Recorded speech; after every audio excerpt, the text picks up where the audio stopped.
रहीम। अस्सलाम वालेकुम to everyone. कैसे हैं सब लोग? ठीक हैं? देखिए बेटा, आज हम लोग class 9th new book physics chapter number 5 और उसका लेक्चर नंबर 4 जो है वो डिस्कस कर रहे हैं। और उसका आज का हमारा जो टॉपिक है वो है कंजर्वेशन ऑफ एनर्जी। आज हम कंजर्वेशन ऑफ एनर्जी पे बात करेंगे। कंजर्वेशन ऑफ एनर्जी,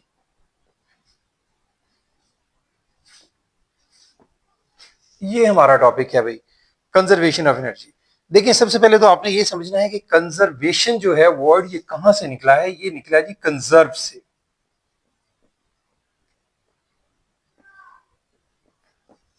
अब कंजर्व के वाले से हम बात करते हैं तो देखिए, किसी चीज को कंजर्व करना, महफूज कर लेना, मतलब सिक्योर करना, सेव करना। लेकिन जब हम कंजर्वेशन ऑफ एनर्जी की बात करते हैं तो एनर्जी की कंजर्वेशन से रिलेटेड बात ये है बेसिकली कि एनर्जी जो है उसको आप कन्वर्ट तो कर सकते हैं, मतलब इसको कन्वर्ट तो किया जा सकता है एक फॉर्म से दूसरी फॉर्म में। लेकिन अगर हम कहें कि एनर्जी को हम लोग क्रिएट कर लें या इसको डिस्ट्रॉय कर दें तो इट्स इम्पॉसिबल। मतलब ना तो इसको आप क्रिएट कर सकते हैं, यानी आप इसको क्रिएट नहीं कर सकते, ठीक है। नेवर क्रिएटेड और नॉर डिस्ट्रॉयड, यानी एनर्जी जो है ना तो आप उसको क्रिएट कर सकते हैं ना उसको आप डिस्ट्रॉय कर सकते हैं। यानी एनर्जी आपकी जो है बेसिकली क्या होती है कि एक फॉर्म से दूसरी फॉर्म में कन्वर्ट तो होगी यकीनन, लेकिन आप इसको डिस्ट्रॉय नहीं कर सकते, खत्म नहीं होगी एनर्जी कभी भी। इसी टॉपिक से पर हम बात करते हुए आगे चलेंगे कि फिर जब हम एक एनर्जी जो है वो किसी दूसरी फॉर्म में कन्वर्ट होती है तो उस वक्त क्या होता है। कुछ एनर्जी हमारी हीट की शक्ल में या साउंड की शक्ल में, ठीक है, कुछ डिसिपेट भी होती है, वेस्ट भी होती है, वेस्ट एनर्जी भी शामिल है। लेकिन उसको हम लोग जो है, जो वेस्ट एनर्जी होती है उसको हम लोग इग्नोर कर सकते हैं क्योंकि वो बहुत थोड़ी मामूली मिकदार में होती है। ज्यादा जो है एनर्जी हमारी ओवरऑल अगर हम इसको नेग्लिजिबल कर दें, नजरअंदाज कर दें वेस्ट एनर्जी को, तो हमारी एनर्जी जो है वो बेसिकली इस कंजर्वेशन ऑफ एनर्जी के लॉ के मुताबिक क्या होती है कि एनर्जी जो है जस्ट ट्रांसफॉर्म होती है एक फॉर्म से दूसरी फॉर्म में, ठीक है। और टोटल एनर्जी हमारी जो है वो चेंज हो जाती है, मतलब वो कभी खत्म नहीं होती। जो उसकी फॉर्म होती है वो तो चेंज हो जाएगी एक फॉर्म से दूसरी फॉर्म में कन्वर्ट, लेकिन अगर हम कहें कि एनर्जी कभी खत्म होगी, ऐसा नहीं होता। तो इसको हम लोग जो है एक एग्जांपल से डिस्कस करता हूं मैं आपको, फिर आपको ज्यादा बेहतर समझ आएगी। सपोज हमने एक ब्लॉक जो है उसको हमने पॉइंट ए पे, ये पॉइंट ए है, यहां पे हमने एक ब्लॉक जो है वो रखा हुआ है। अब यहां जो ब्लॉक है, इस ब्लॉक में इस वक्त जो है वो कौन सी एनर्जी होगी, इसमें पोटेंशियल एनर्जी है। क्योंकि अगर यहां पर ग्राउंड है, ये ग्राउंड है, इस ग्राउंड से ब्लॉक जो है वो एच हाइट पर है, मतलब उसकी हाइट कितनी है, एच। अब यहां पर जो ब्लॉक है इसमें जो एनर्जी होगी वो क्या होगी, वो एनर्जी होगी potential energy E P M G H के इक्वल होगी, ठीक है। पोटेंशियल एनर्जी यहां पर एम जी एच के इक्वल होगी। और अगर मैं यहां पर बात करूं कि हमारी यहां पर काइनेटिक एनर्जी कितनी होगी, तो यहां पर जो काइनेटिक एनर्जी है वो जीरो होगी क्योंकि बॉडी मूव नहीं कर रहा, ब्लॉक जो है वो यहां स्टिल है। अब अगर हम इस ब्लॉक को यहां से, इस डिस्टेंस से अगर हम यहां लेके आते हैं इस पॉइंट पर, ये पॉइंट अगर सपोज बी है, यहां पर ये पॉइंट बी है, यहां पर अगर हम देखें तो अब इसका जो डिस्टेंस है वो क्या रह जाएगा, वो रह जाएगा एक्स। यहां पर अगर हम देखें तो अब इसकी जो एनर्जी है, पोटेंशियल एनर्जी, वो क्या होगी। अब देखें यहां पर इसकी जो पोटेंशियल एनर्जी है वो क्या हो जाएगी, इस पॉइंट पर मैं बात कर रहा हूं, यहां पर पोटेंशियल एनर्जी हो जाएगी आपकी M G H minus X. यानी यहां पर जो पोटेंशियल एनर्जी होगी यहां पर कितनी थी, एम जी एच। और यहां पर अगर पहुंचेगा ब्लॉक ए से बी पॉइंट पर, तो यहां पर क्या होगा कि ये जो इसका डिस्टेंस है, हाइट जो है वो एक्स रह गई, वो हम इसमें से माइनस कर देंगे, यानी हमारी potential energy M G H minus X. और यहां पर अगर हम बात करें तो अब इसकी जो बाकी पोटेंशियल एनर्जी है वो किस में कन्वर्ट हो गई है, इसको यहां से मूव करवाने की वजह से यहां से यहां लाने में वो कन्वर्ट हो गई है काइनेटिक एनर्जी में। और यहां पर काइनेटिक एनर्जी किसके इक्वल होगी, वो होगी जी इस हाइट के मुताबिक एम जी एक्स के। तो हमने इस कंजर्वेशन ऑफ एनर्जी के मुताबिक, लॉ के मुताबिक हमने बोला है कि एनर्जी कन्वर्ट होती है, लेकिन एनर्जी जो है वो खत्म नहीं होती, ठीक है, उसकी सिर्फ फॉर्म चेंज होती है। तो यहां पर अगर हम टोटल एनर्जी निकालें एट पॉइंट बी, सबसे पहले तो आप देखें पॉइंट ए पर टोटल एनर्जी कितनी है, ई के 0 है, E P M G H है, यानी टोटल एनर्जी यहां पर कितनी थी, एम जी एच। मेरी बात समझ रही है? यानी मैं अगर यहां से आपको थोड़ा सा समझाऊं ये बात, हम बाद में पॉइंट बी पर जाएंगे, पॉइंट ए पर देखें, एट पॉइंट ए जी, एट पॉइंट ए, यानी पॉइंट ए पर अगर हम देखेंगे तो टोटल एनर्जी क्या है, टोटल एनर्जी हमारे पास यहां जो है वो इक्वल है ई के प्लस ई पी। अब यहां पर ई के कितनी है, 0, और पोटेंशियल एनर्जी कितनी है, एम जी एच। यानी अगर प्लस कर लें तो टोटल एनर्जी क्या बनती है, एम जी एच बनती है एट पॉइंट ए। अब हम आ गए हैं at point B. At point B हम चेक करना चाह रहे हैं कि यहां पर टोटल एनर्जी क्या होगी, एट पॉइंट बी।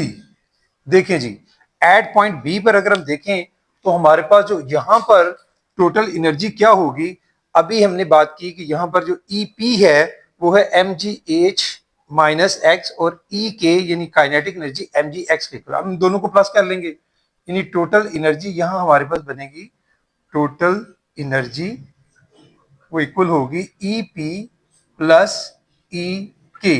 तो देखें जी, इनकी वैल्यूज आप पुट कर लें, यानी ई पी की जगह पर आपने पुट कर दी, ई पी की वैल्यू कितनी है, एम जी, उसके बाद एच माइनस एक्स, और प्लस ई के की वैल्यू कितनी है, एम जी एक्स। ये लिखा जी हमने एम जी एक्स।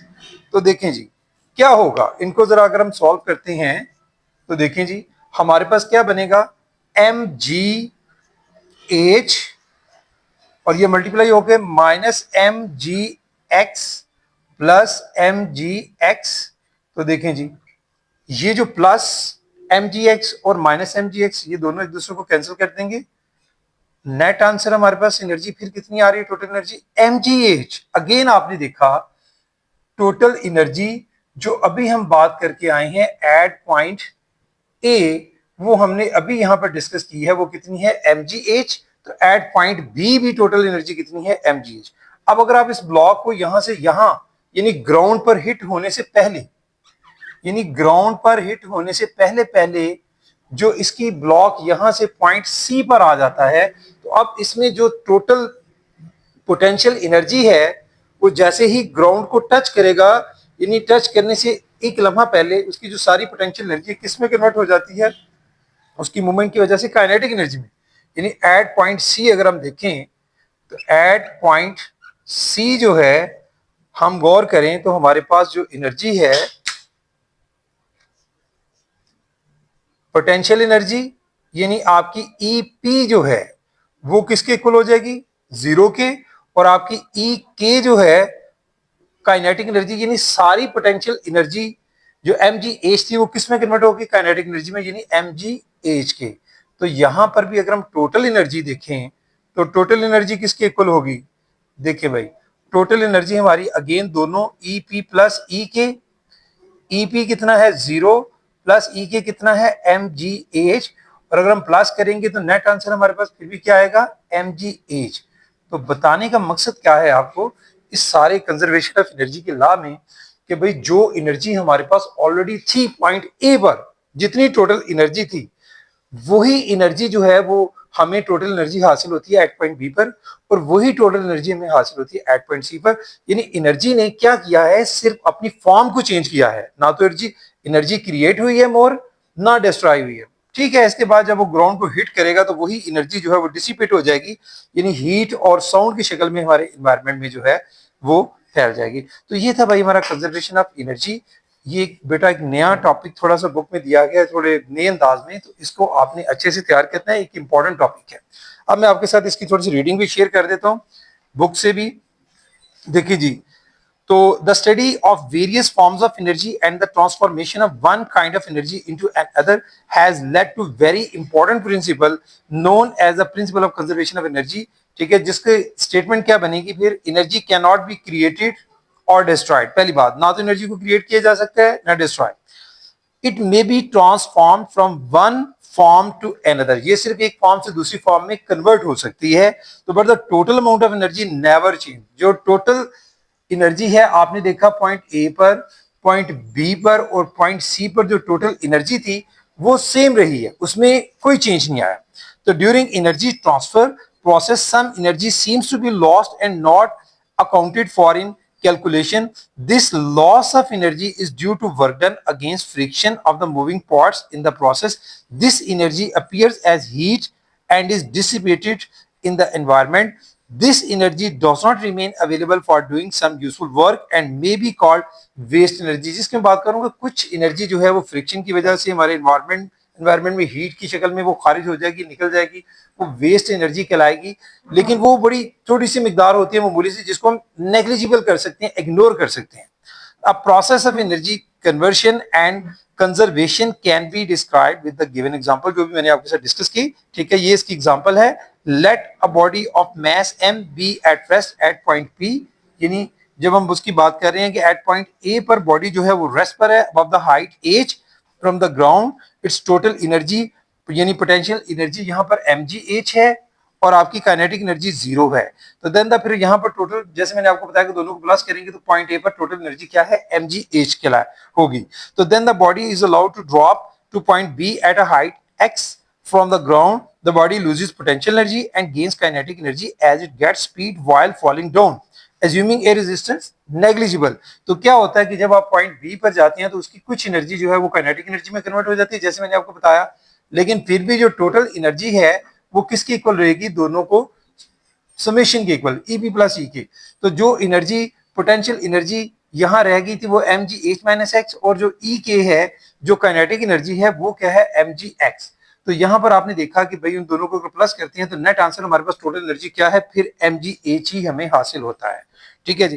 तो उसके बाद क्या है, नेक्स्ट आप जाते हैं, टोटल एनर्जी एट बी हमें जो हासिल हुई वो भी mgh ही है। फिर हम आगे आते हैं just before heating the ground. Just before heating the ground, जहां पर जो मैंने बात की कि ग्राउंड को हिट करने से पहले, जस्ट बिफोर मतलब अभी वो ग्राउंड तक, यानी अगर ये ग्राउंड थी तो वो ब्लॉक पहले यहां फिर यहां, अब वो जस्ट बिफोर हिटिंग मतलब ये जो पोजीशन है अभी हिट नहीं किया उससे पहले। तो उस वक्त की बात हो रही है कि भाई at point C the whole of potential energy is change into kinetic, यानी यहां पर सारी जो पोटेंशियल एनर्जी किस में कन्वर्ट हो गई है, काइनेटिक एनर्जी में। तो फिर ईपी पोटेंशियल एनर्जी 0 हो गई जो अभी हमने बात की, और आपकी जो काइनेटिक एनर्जी है वो mgh, टोटल एनर्जी यहां पर भी अगर देखें तो वो भी क्या है, mgh। तो thus total energy remains the same as mgh, चाहे वो पॉइंट ए पर हमने बात की, बी पर बात की या सी पर, टोटल एनर्जी हर दफा हमारे पास क्या रही, सेम रही। तो on hitting the ground this energy is dissipated as heat and sound in the environment. जब वो हिट कर जाएगी तो जाहिर है कुछ वो हीट में कन्वर्ट हो जाएगी, फिर वो साउंड में। लेकिन बिफोर हिटिंग जो है आपने देखा कि वो एनर्जी जो थी वो हमारी वही mgh रही। बेटा आज के लिए इतना ही। इसको आपने अपनी अंडरस्टैंडिंग जो है पहले सारे टॉपिक की करनी होती है, उसको समझना होता है, फिर अगर आप इसको लर्न करेंगे तो आप आसानी से लर्न कर सकते हैं टॉपिक को। एक इंपॉर्टेंट टॉपिक है, न्यू टॉपिक है, तो अच्छे से तैयार कीजिएगा। Thank you very much. अस्सलाम वालेकुम।